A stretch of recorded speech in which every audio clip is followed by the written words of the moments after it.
It's been more than a year since Mahmoud Dalifa's home was bombed, collapsing the entire block, killing 35 of his family members, including his wife and 5 children.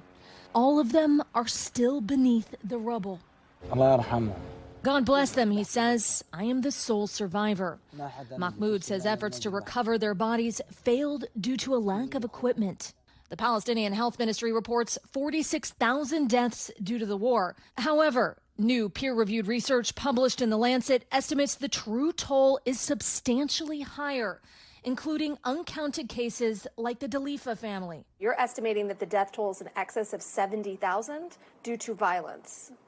Yeah, exactly. So if we kind of carry forward this percentage of underestimation over time and sort of, bridge the months since June, with a bit of caution, we would say at least 70,000.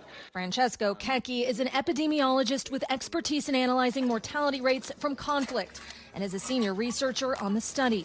He says they utilized a statistical technique known as capture-recapture analysis, drawing from 3 separate sources: hospital mortuary lists, a public online survey run by the Palestinian Ministry of Health, and information scraped from social media. Back in 2023, we followed the body of 17-year-old Hassan Abu Daka shortly after the airstrike that killed him. His mom was there as he was taken to the Al Nasser hospital, where a doctor confirmed the death, his body labeled, and his information entered into a database. The blue marking on the screen indicates his death was caused by the war. Palestinian officials say every body included in the official death toll goes through a similar process. We and a number of other authors have previously looked at the quality of the Ministry of Health figures that are coming out of Gaza. By and large, there don't seem to be any major concerns with the accuracy and robustness of those figures.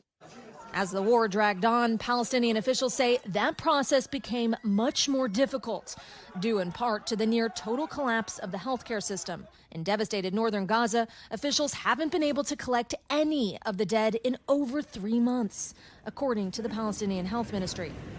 The Israeli military released a statement responding to the study's findings, saying in part, the IDF targets only military objectives in accordance with international and Israeli law and strives to mitigate harm to civilians as much as possible. Furthermore, prior to strikes, multiple safety precautions are taken to minimize harm to civilians. Adding, the airstrike that killed the Dalifa family targeted military infrastructure, from which militants, some of them senior figures, orchestrated terror activities against the state of Israel. Meanwhile, Mahmoud sifts through the rubble, unable to reach his family and haunted by memories. He recalls how shortly before the airstrike, his wife had a premonition that only he would survive. Don't leave us under the rubble, she said. Bury us. His only hope now is that the war will end so that he could finally fulfill his wife's wish and lay his family to rest. Oh boy, there are just no words. Erin, he's not alone in having family beneath the rubble, right? How long, assuming this ceasefire goes into effect, how long until they can start getting these people out from underneath the rubble?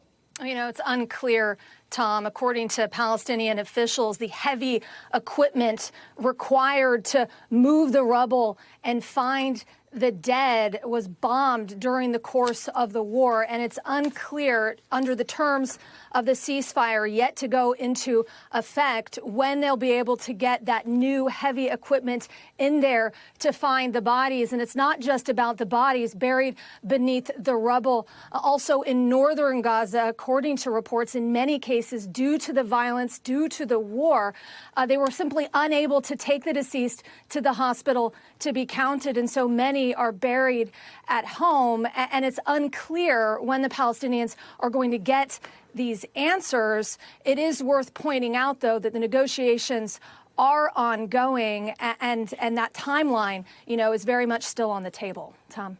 Yeah, just horrific. Erin McLaughlin, thank you very much. Thanks for watching. Stay updated about breaking news and top stories on the NBC News app or follow us on social media.